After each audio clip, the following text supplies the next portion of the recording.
Bonjour à tous, dans cette vidéo nous allons vous montrer simplement comment câbler Bopi à votre tableau électrique de piscine afin qu'il puisse contrôler la pompe, les lumières, le régulateur de pH et les autres accessoires. Si vous avez des questions, n'hésitez pas aussi bien dans les commentaires que par email, nous serons ravis d'y répondre. Pour cela, on va commencer au point le plus basique. On a un tableau vide avec un disjoncteur différentiel en haut à gauche, 4 disjoncteurs non utilisés pour l'instant, et 2 interrupteurs sur le côté qui sont pour les lumières et pour la pompe tels qu'on les trouve très souvent sur les piscines. On ajoute maintenant les composants qui permettent de faire fonctionner la pompe. On a un interrupteur à droite avec 3 fils. En haut, le minuteur qui est alimenté comme les disjoncteurs pour la partie horloge et qui sert d'interrupteur à l'un des fils de commande. C'est ce qui permet d'avoir un mode automatique. En fait, le mode automatique fournit le choix au minuteur d'allumer ou non la pompe.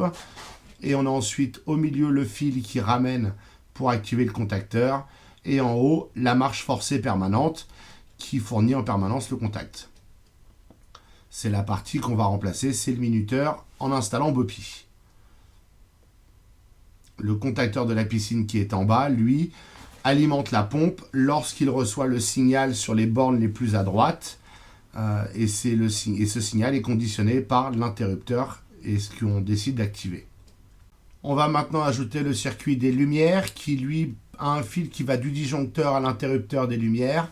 Et ce fil repart directement avec le neutre qui est le bleu, alimenter l'éclairage de la piscine. Et enfin, nous avons 2 circuits simples qui seront le pH et l'électrolyseur pour cet exemple, mais qui peuvent être n'importe quel appareil électrique, qui eux ont des fils qui partent directement du disjoncteur à l'appareil. Et on suppose que ceux-ci ont des détections de débit d'eau pour s'allumer ou s'éteindre. Alternativement, un circuit de régulation de pH pourrait également passer par le contacteur de la pompe pour n'être allumé que quand la pompe est allumée. C'est ce qu'on appelle asservir à la pompe. Voici donc à quoi ressemble a priori votre tableau électrique plus ou moins, mais vous avez les éléments principaux repris ici. On va maintenant passer l'un après l'autre à intégrer ces circuits à Bopi, de façon à ce que Bopi puisse faire fonctionner votre piscine. La première étape, et c'est très important, sera de couper le courant de la piscine complètement, idéalement avec le disjoncteur différentiel. On va commencer par la pompe.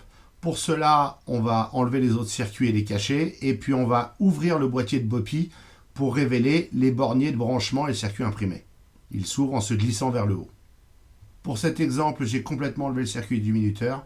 Vous pourriez vous contenter d'enlever les fils qui sont en dessous et qui sont reliés à l'interrupteur et laisser le minuteur en place au cas où vous vouliez le remettre un jour ou simplement le temps de tester que Bopi fonctionne comme vous le pensiez.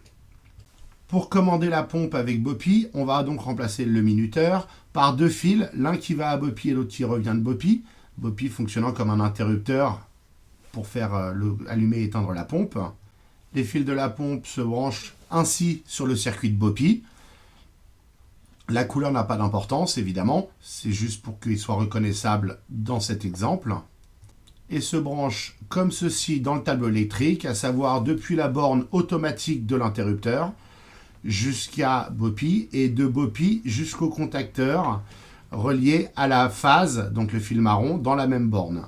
Cela permet donc à Bopi de commander la piscine lorsque l'interrupteur est sur automatique, vous laissant la possibilité d'éteindre de façon permanente la pompe en mode off et de mettre la marche forcée de la pompe si vous en avez besoin. Et voilà, le branchement de la pompe de la piscine sur Bopi est maintenant complet. On va maintenant passer aux lumières de la piscine. Je vais cacher le circuit de la pompe le temps de le faire. Et là, le processus est le même.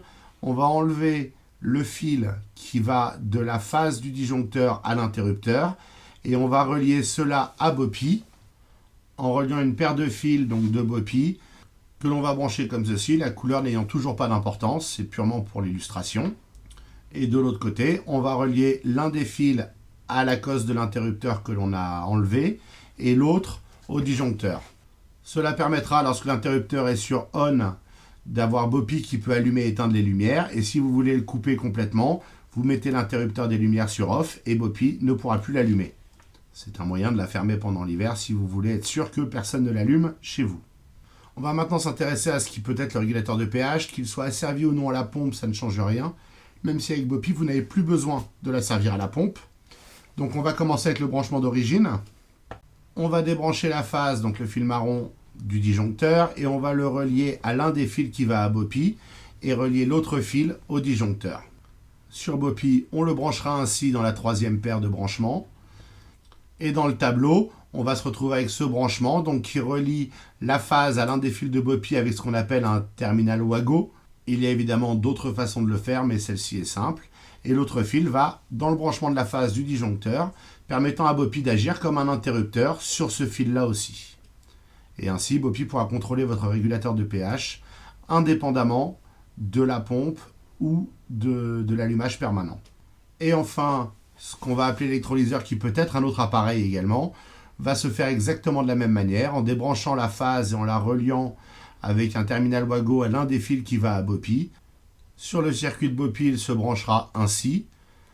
Et dans le tableau, la même chose que pour le branchement précédent, du disjoncteur à Bopi, de Bopi au terminal et du terminal jusqu'à la phase. Et voilà comment relier donc les 4 appareils à Bopi. Et il ne nous reste plus qu'à alimenter Bopi en électricité. Pour cela, on va le relier avec la phase et le neutre venant d'un disjoncteur, soit d'un disjoncteur supplémentaire, soit d'un des disjoncteurs existants. Ça peut être un disjoncteur d'accessoires de la pompe, de la piscine, ça peut être un disjoncteur de la pompe, ça peut être plein de choses. Bopi peut même se brancher à une prise électrique si vous en avez une. Il suffit de lui mettre une prise électrique au bout du fil. Et comme ça, il sera alimenté en même temps que le reste de la piscine et pourra contrôler tous les appareils qui en font partie.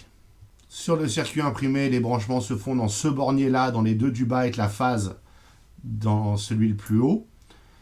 Sur un disjoncteur, c'est classique, et le disjoncteur est alimenté par en haut, c'est un disjoncteur neuf. Et nous voilà donc avec tous nos circuits en place. Et vous pouvez maintenant remettre le courant à la piscine, puis allumer Bopi, et vous y connecter avec votre téléphone pour paramétrer le fonctionnement de votre piscine, et ne plus jamais vous en inquiéter. Cette vidéo est un guide générique simplifié du branchement de Bopi sur votre piscine et devrait vous permettre de repérer les différents éléments et de réussir le câblage vous-même. Bopi et Bopi basique se branchent exactement de la même manière, puisque la seule chose qui peut changer, c'est les appareils que vous branchez entre l'un et l'autre. Mais le câblage électrique se fait exactement pareil. Naturellement, si vous avez des questions sur le branchement, vous pouvez toujours nous les poser. Notre adresse email est là pour ça, est visible sur le site. Et puis, si vraiment vous ne voulez pas le faire vous-même, vous pouvez demander à un électricien de le faire. Il devra en être capable très rapidement.